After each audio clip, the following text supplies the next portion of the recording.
welcome back to Chainmakers, where we sit down with the people building Web3 from the inside out. Founders, product leads, and community builders shaping the future of decentralized technology.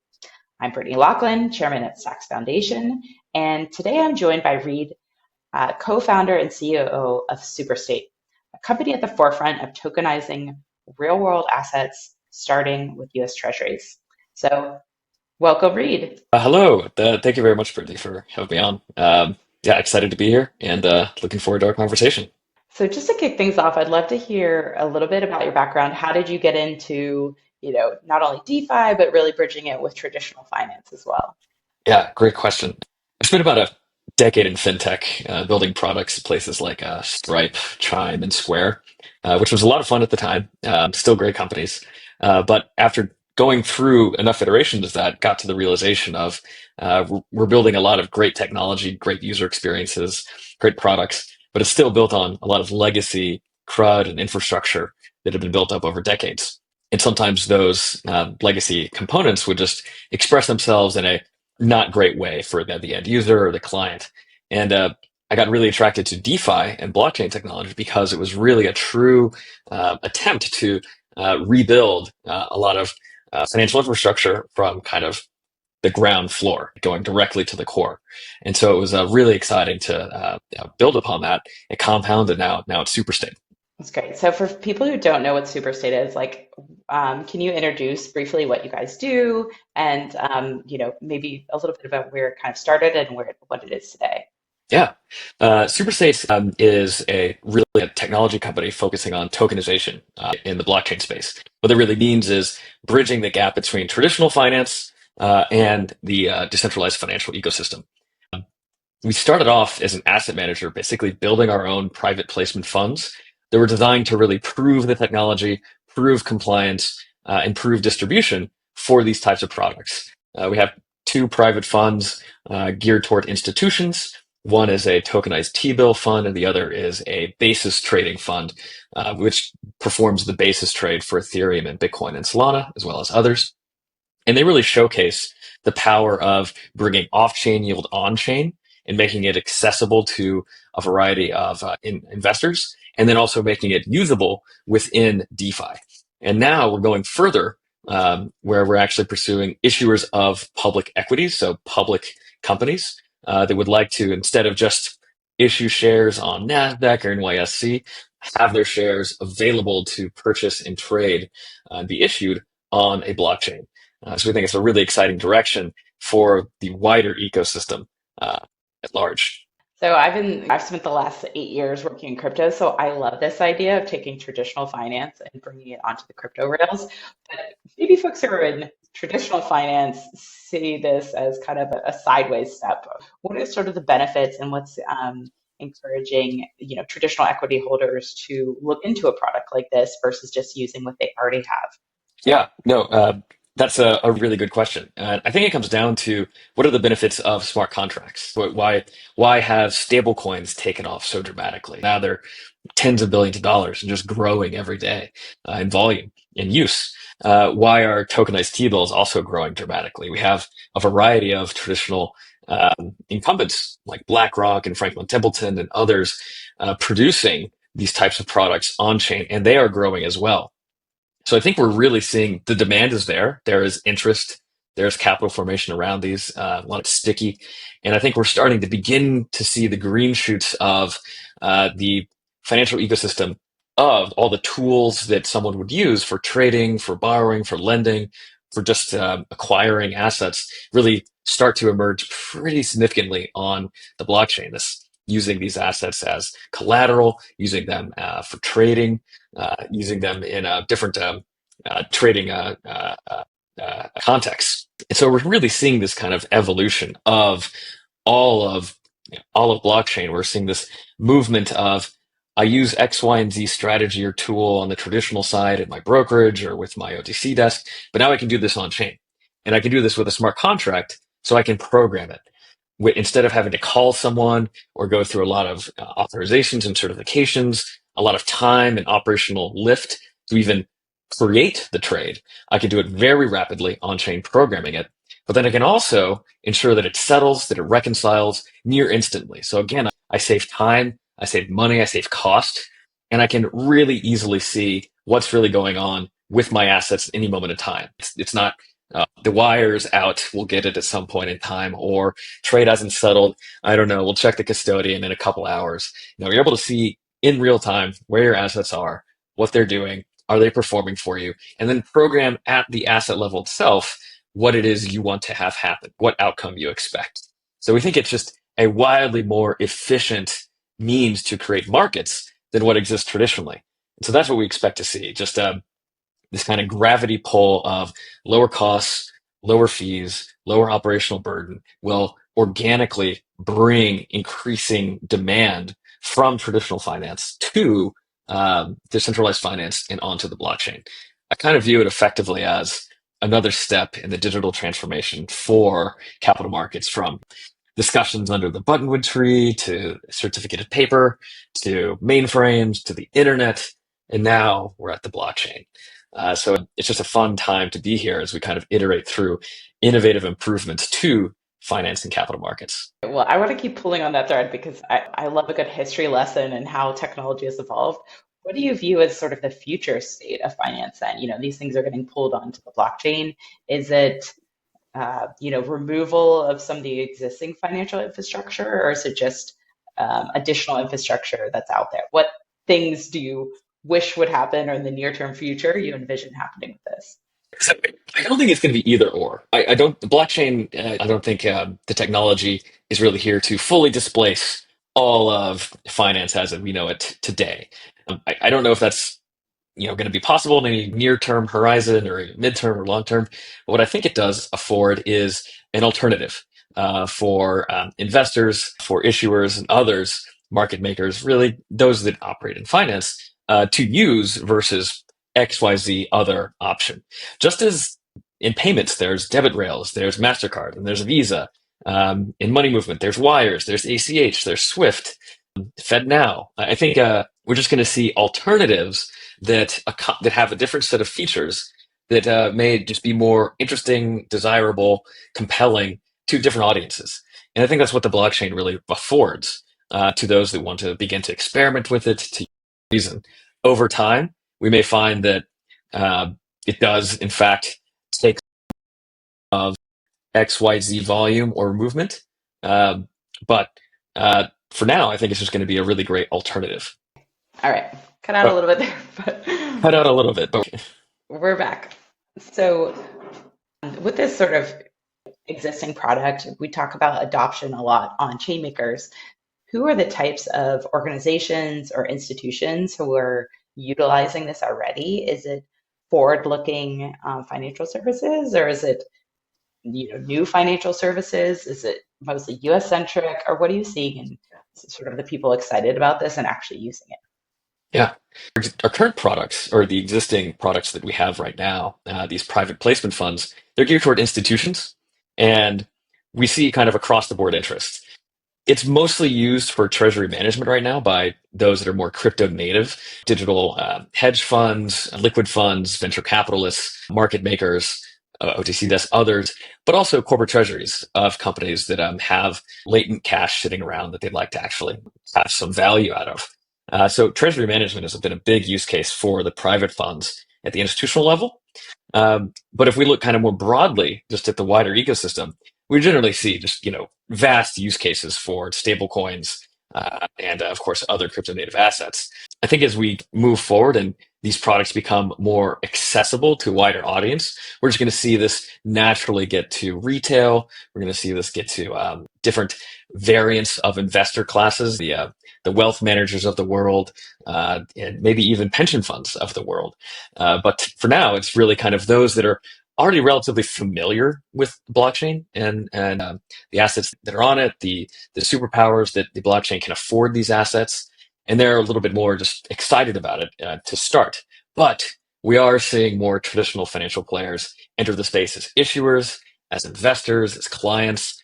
Some of them are our own, and we think that's generally a harbinger of there is a lot of demand. And if it right now, I think we're really just seeing the initial forays real forays, like true steps forward by these more traditional institutions, as well as kind of a wider audience within retail.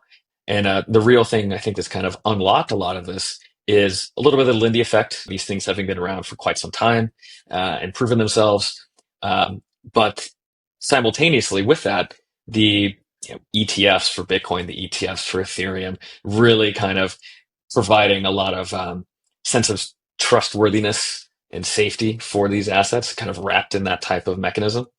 But kind of with that, kind of a part of that is increasing regulatory allowances for using and accessing these assets or this technology in the way investors and clients of different institutions are used to interacting with them. So there's a little bit of it's a new form factor. It's a little bit of an ergonomically distinct because of these new types of features and bells and whistles and superpowers it brings. But I think we're really seeing people start to understand, this really is actually pretty exciting. I can trade 24/7. It settles relatively instantly, and I don't have to go back and forth with my counterpart. And it's programmable. And I think that's starting to really, the light bulb moments are really starting to happen. With the regulatory piece that you talked about, because it's like obviously this is like a superpower to have in finance to be able to have all of the things you mentioned. But what is the sort of current landscape on regulation around this? Is there just an increased comfort because there's these products have been around a while, like you said, or there are significant changes that have happened that have signaled to folks that it's a good time to adopt this? Certainly, I think it's a little bit of two things there. I think they're kind of working in tandem. You're seeing traditional institutions and more, larger incumbents really start to the assets interact with the blockchain. We see this in kind of flashes here and there of private blockchains between banks or institutions. Then we see, as I mentioned, the ETFs. But I think what's really kind of unlocking it is in the United States, a changing of the regulatory environment over this year that is really kind of removing some of the hesitation and trepidation that a lot of traditional incumbents and institutions have had, as well as traditional investors. Mom and dad with their IRA and others. Like, is this thing real? Is this safe? You're like, oh, okay, I can buy the Bitcoin ETF at Morgan Stanley. Oh, Coinbase seems to be incredibly reputable. I think I can maybe buy some Ethereum. And I think we're just going to see that sort of building snowball effect of, okay, this seems to be safe. This I understand this. There are brands that I trust that are using this, and I'm comfortable actually beginning to interact with the technology or the assets on. And I think it's going to be really exciting to see this kind of translate in that direction. I think we'll see J.P. Morgan even. They'll offer at some point buy and sell Bitcoin natively. You can custody, Solana there. Can't do that today, but at some point, I think all the pieces are falling into place. The regulation, the law behind it, the general will of the industry, as well as demand from those institutions' clients. So how do you operate within your company? You come from traditional finance. How do you sort of operate in this place of a little bit of regulatory uncertainty? You're trying to build trust, you're trying to build confidence with your customers, but also push innovation. What is sort of the mindset that you guys use internally in order to do all of those things at once, which are kind of push-pull, it seems like? A little bit. I would say we kind of taken maybe the harder path. A lot of our competitors, whether crypto native or even on the more traditional side, have really kind of pursued a almost regulatory arbitrage approach.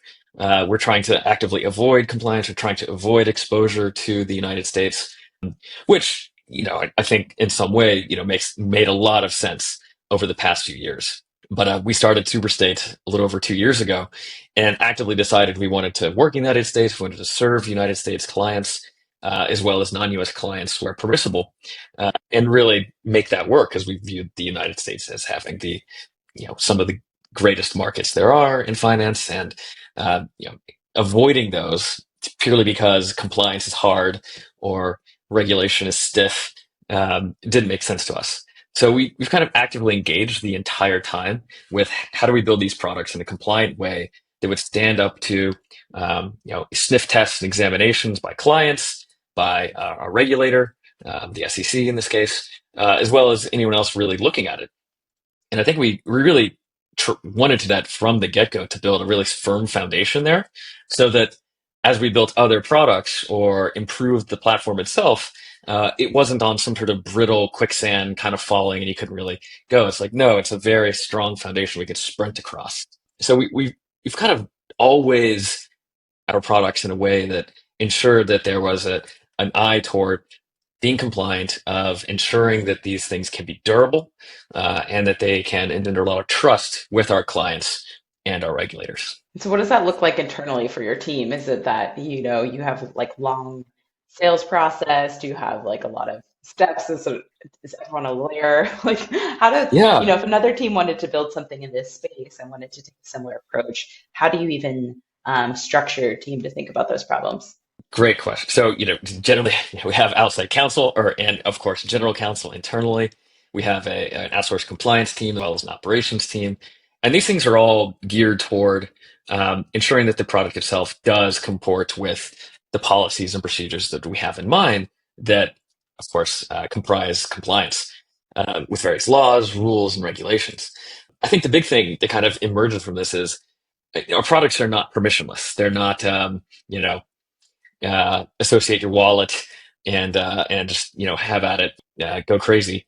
No, there is an onboarding process. You do have to pass through various tests for KYC, AML, and OFAC, and then you do, of course, have. We can't, as I mentioned, make this permissionless. Any of these products, they are securities after all. So there is a whitelist. There's an allow list that is associated with your account that is now on chain that can buy, sell, hold the assets that we're issuing, whether the private funds that we've issued already, or in the future, the public equities that we're facilitating tokenization for. So in that regard, it can be a bit harder. It does seem like, oh, that's not fun. That's the wide-ranging, greenfield world of crypto that we all love. But I think it is simply just the reality of how securities work today. Maybe this changes in the future, but for now, if you want to have these things exist on chain in a durable, trustworthy way for a wide audience that includes the United States, you do have to build them so that they do comply with today's rules and laws. And then, of course, work with your regulator to see if you cannot upgrade or update these rules and laws to facilitate maybe some more of the interesting features of the blockchain. So, real like tokenized assets are projected to become a multi-trillion dollar market this decade. This was taken from your Twitter at Superstate. What has to happen for that to become a reality? You've kind of talked about the vision, but what other bottlenecks do you see? And where else will these tokenized assets exist? Is it just in these financial services, or do you see it going into other types of real world assets? I think we're generally going to see kind of a tracking up the risk curve, and we're kind of already doing this as well. I think it started with stablecoins, the lowest risk thing, cash, moved to T-bills, use government debt, and now we're moving to equities. We're going to see, everything tracking up the risk curve, and I think for the most part, the first things that kind of migrate on chain are going to be those things that have high demand, deep liquid markets like T-bills, where there's a lot of interest to hold, to trade, to use as collateral, which is really where a lot of the superpowers of crypto reside. And I think for the most part, what we're going to really see is a few instances of someone just breaking the seal. And then suddenly, oh my gosh, there's a flood. Just like saw with the Bitcoin ETFs, just like we've seen with stable coins. And I think we'll see this with equities. I think we'll see this with private credit. I think we'll see this with private equity. We'll just kind of, again, track up the risk curve on like where there's actual demand and interest. And then the blockchain will see that demand and interest pretty aggressively.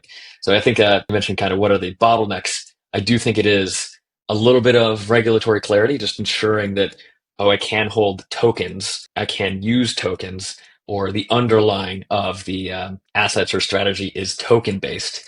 And I think we're getting there. The SEC has already taken a lot of steps to kind of remove some of the blockers that inhibited activity quite some time by a lot of US based institutions. And now we're going to, I think, see a lot more experimentation in flexibility to really move in that direction.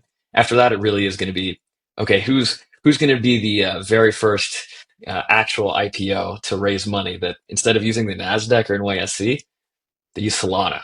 I think we'll see in the coming in maybe this year, maybe next year.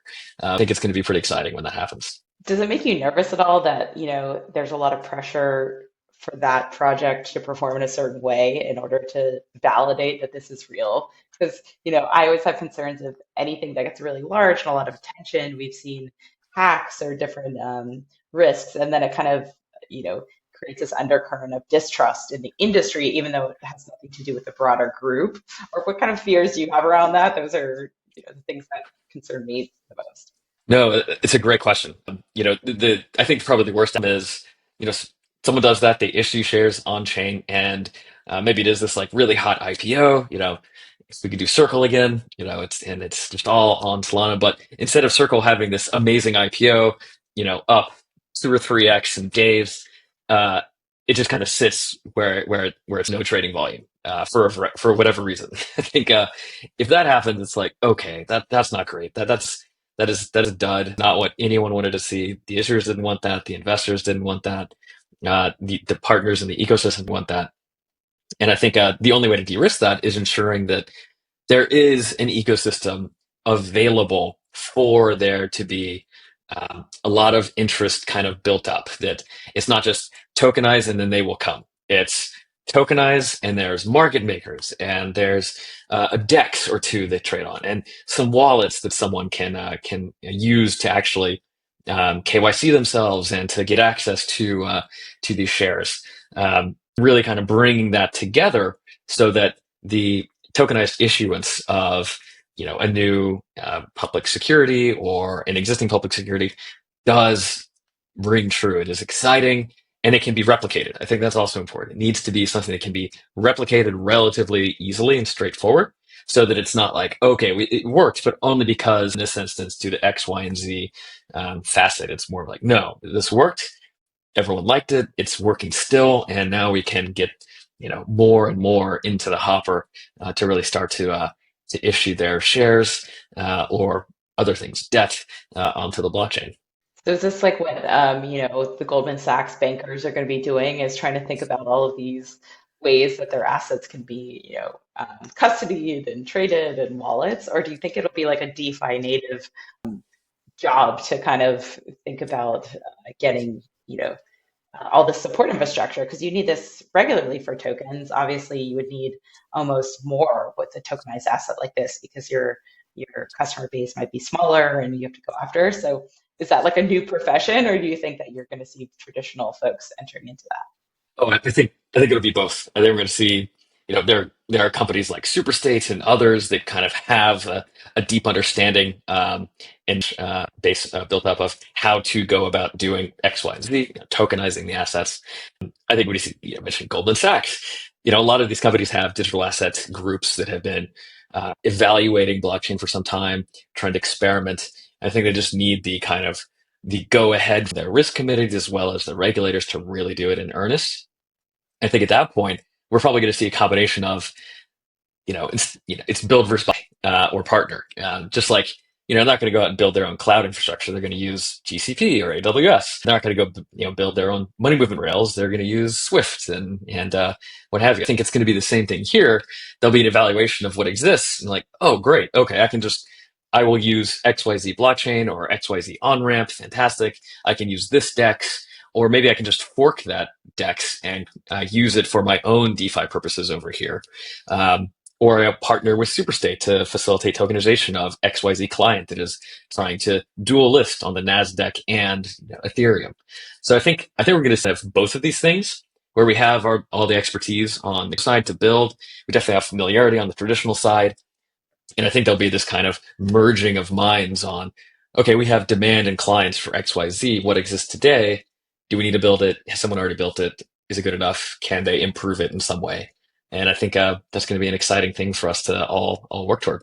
So in that world, I'm curious what your take is on like, there's hundreds, thousands of chains now doing stuff. Do you think it's going to merge towards a smaller number of chains that are going to be very important, or it won't matter where it kind of gets tokenized as long as there's liquidity for the potential asset? It's a great question. I think a lot of this, especially if it increasingly gets driven by volume, by trading, where fees matter, where speed matters, where information matters, um, and of course where liquidity matters. Where's the best price? I think that's going to be really what dictates quite a lot. It'll not just be the chain itself, but it'll be the exchanges, the dexes on the chain, the liquidity, and the price for different assets as well. If there's arbitrage opportunities, then someone may go quickly pursue that, and all of a sudden prices kind of snap back together. So I don't know if there's like a world where it's just one chain or just two chains or just one dex. I think what's really exciting about the blockchain space is that it affords this opportunity to experiment, to test out new ideas, new rails, new venues, and if they work. But I do think there's kind of going to be a gravitation toward some proven chains, some proven dexes that do really take compliance seriously, that have engaged strongly with institutions, and of course regulators as well. Um, so I think it's pretty exciting. We're going to see.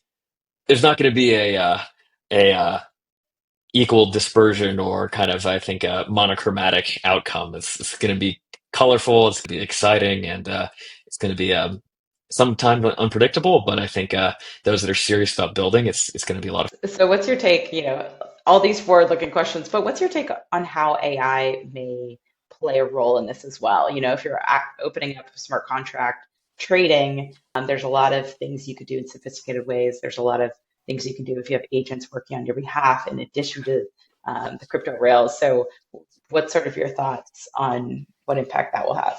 Yes. So just as AI is being used to disrupt is maybe not the right word, but AI has been around for quite some time. We just had called it different names. Big data, a variety of different names before that. And the I think what we're going to see is really the adoption of AI in a way that kind of emulates initially what exists traditionally, like using AI for onboarding. If you need to review an institution's onboarding documents, it's just that will get increasingly better and increasingly more useful for more rapid onboarding of a client or of a client. I think simultaneously, I would suspect, I don't know definitively, companies that are kind of risk managers like Chain Analysis, Elliptic, and others will increasingly use AI to evaluate, the risks of a wallet, a venue, asset. Similarly, I think we'll see that at DEXs who need to assign risk parameters. I think we'll see that at strategy companies that build investment strategies. They'll use AI to assess risk, and it because AI can absorb information in real time. It'll be pretty interesting to see those uh, strategies, those parameters, really kind of update themselves in real time based upon the new information about an asset or about a strategy, or about the underlying components of it. So I think AI is going to be really powerful in that regard.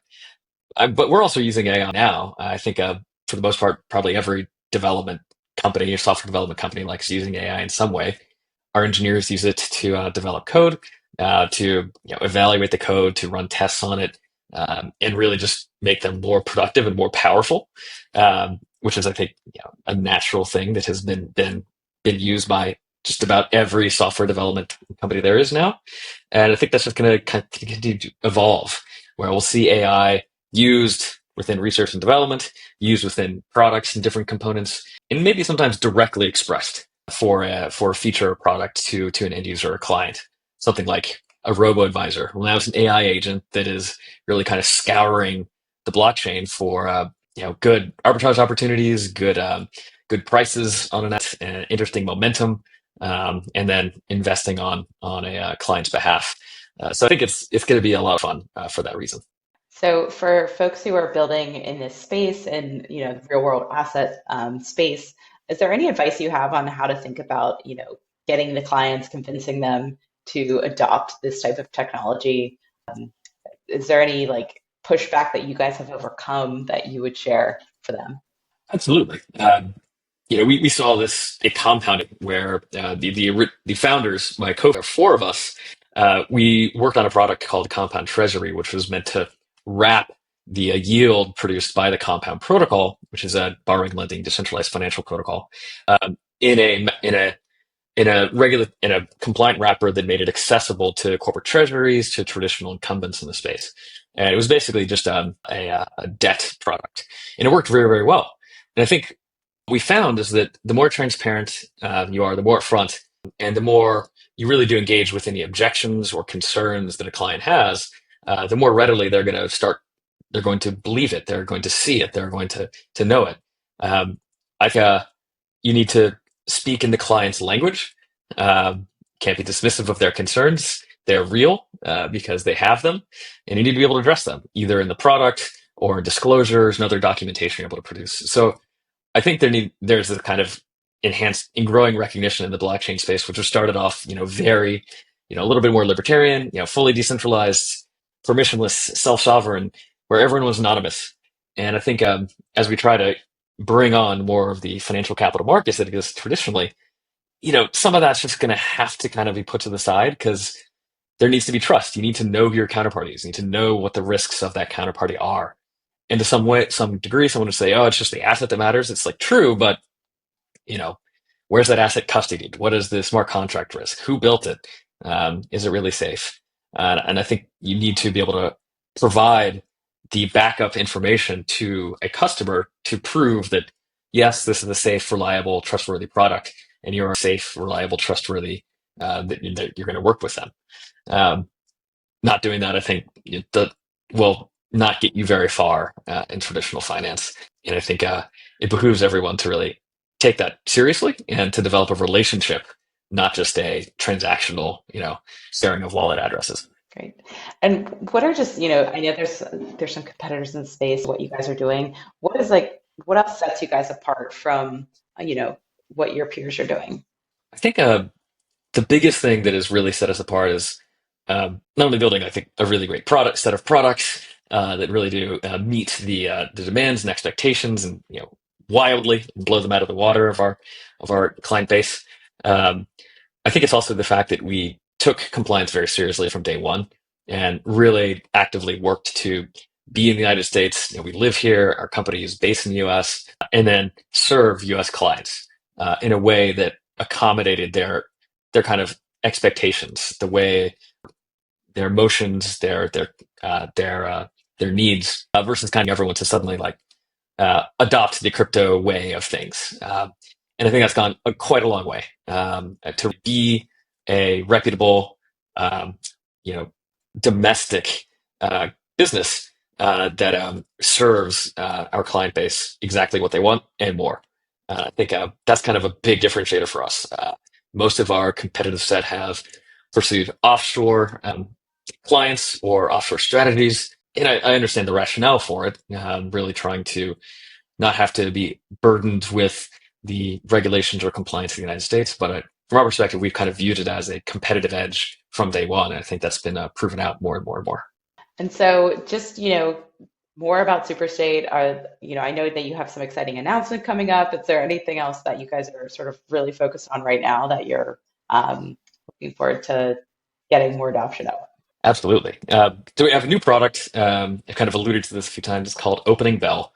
And it's really the iteration of what we've been building toward, where we've kind of proven tokenization, the platform, the compliance, the distribution of it. And now we want to make this available to public companies that are registered with the SEC here in the United States and would like to issue some of their shares on the blockchain. And we're in the process now of building all of this and facilitating all of this with a few issuers, as well as a wider ecosystem. We're engaged with our regulator, the SEC, in the crypto task force through a joint effort with the Solana Policy Institute, as well as a few others in the space to put forward a proposal called Project Open, which really engages directly with existing law and regulation to showcase that the functions that we'd want to exist on the blockchain, tokenization itself, wallets, that these components do work and work well together and meet the intent of existing law and regulation. So We're very excited about this. We've announced one of our issuers, the first issuer, Soul Strategies, based in Canada. Um, and they're really, really excited to work with us on this. We'll have a few other issuers announced in the coming months.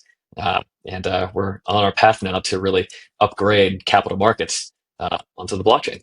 It's amazing. I think that that's the big sort of vision that we need for like blockchain adoption. It's like, how do you just make, traditional finance even more accessible and open to a wider group of people? So I love that. I do too. So where can where can people find out more about this?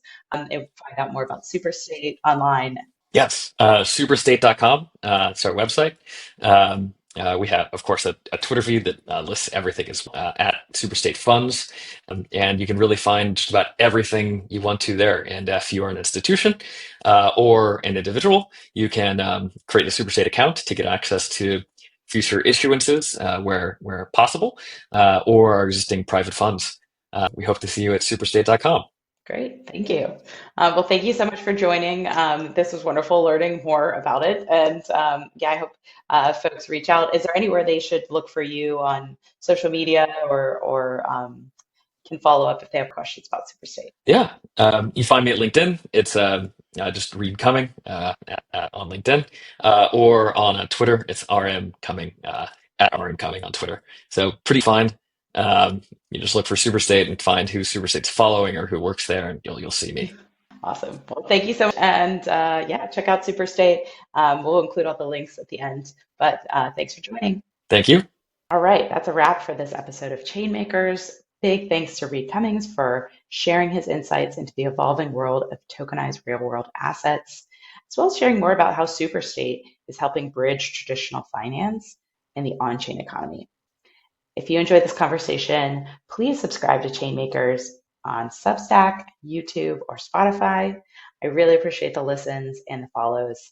And if you know someone who's exploring real-world assets or building at the intersection of TradFi and Web3, please share this episode. Thank you.